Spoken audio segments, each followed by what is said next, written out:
You might be wondering what brand extensions are and why they're so important.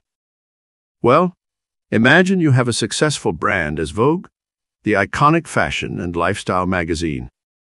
Now imagine launching a brand new product under the same brand name.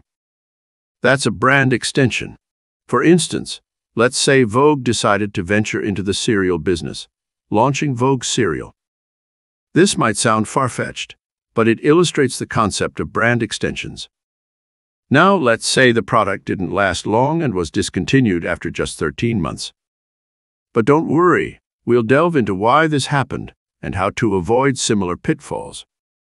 With a staggering 84% of brand extensions failing in their first year, and only 54% remaining after year 3, it's crucial for companies to thoroughly evaluate the chances of success for any extension. Failure to do so can lead to financial losses and, more importantly, damage to the brand in the form of brand dilution. Let's look at a framework that could help you evaluate the possibility of success for future extensions. The framework is known as flow. When evaluating an extension, you must determine if there's fit, leverage, and opportunity. Hence, flow. As we discussed earlier, brand equity is made up of associations, feelings, thoughts, and experiences that a consumer has with a brand and is stored in memory. When you launch an extension, what you're doing is actually transferring some of these associations to the new product. This transfer works if there's appropriate fit. This is determined by customers' perceptions. When fit is high, this results in positive evaluations of the extension. For instance, if a brand known for its durable outdoor gear extended into camping equipment, the associations of durability and reliability would transfer easily. On the other hand, when there's a low fit, for example, a luxury car brand extending into budget fast food would lead to customer rejection, since associations do not transfer easily. The luxury and exclusivity associated with the car brand would not transfer to the fast food business. Once there's fit, meaning associations transfer easily to the new product, then these associations must provide you with leverage. What is leverage? A brand has leverage when the properties that it owns lead customers in the new category to perceive the brand extension as superior to the existing competitive product. For example, if a tech company known for innovative and user-friendly products were to extend into the wearables market, the associations of innovation and ease of use could provide an advantage over the competition in that category. However, if these same associations were transferred to a new line of, say, instant coffee, the association of innovation might provide an advantage, but the user-friendliness would not provide any leverage, since instant coffee is already easy to prepare. Even though an association might transfer, you need to determine if the core associations would provide leverage.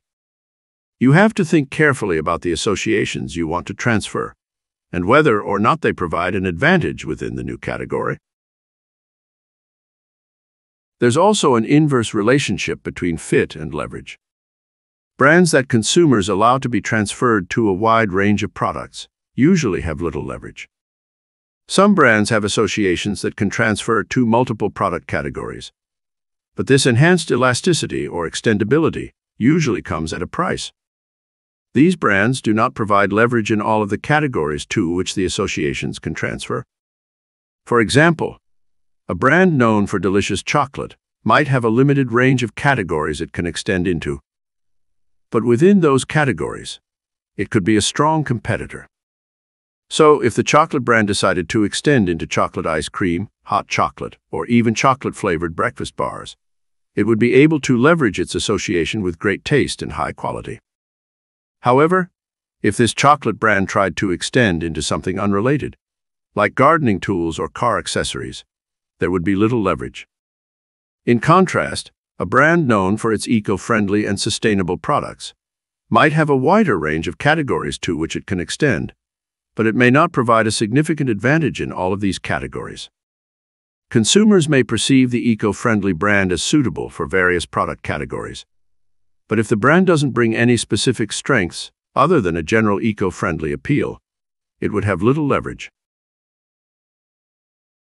We've spoken about fit, which refers to how easily associations transfer from the parent brand to the extension, and leverage, which is about whether the transferred associations provide a competitive advantage in the new category. Now let's discuss the final part of the flow framework: opportunity. Opportunity exists when there is a market for the possible extension, a target group of consumers who know the parent brand and are aware of the core brand associations. These are the people who will determine the fit and leverage of the brand associations from the parent to the extension. You must have all three elements: fit, leverage, and opportunity for an extension to be successful. Let's examine several hypothetical brand extensions, and I want you to use the flow framework to evaluate them. Think of the fit, leverage, and opportunity of these extensions. First off, imagine a well-known athletic shoe brand venturing into energy drinks. Do you think there's fit, leverage, and opportunity for this extension?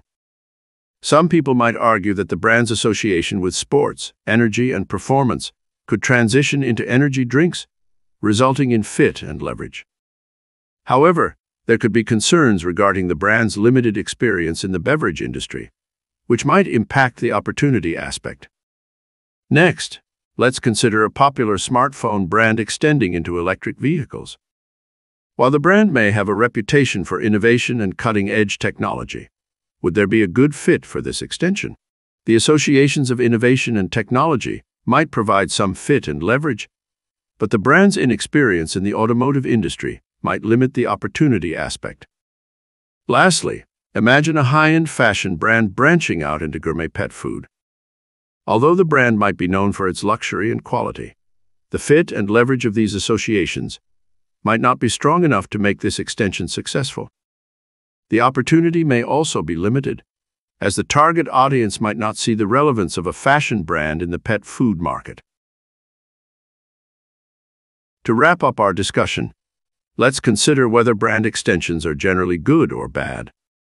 Are they a threat to brands or a valuable strategy for growth? There's no one-size-fits-all answer, as each brand extension needs to be carefully evaluated based on its unique circumstances. Remember the flow framework.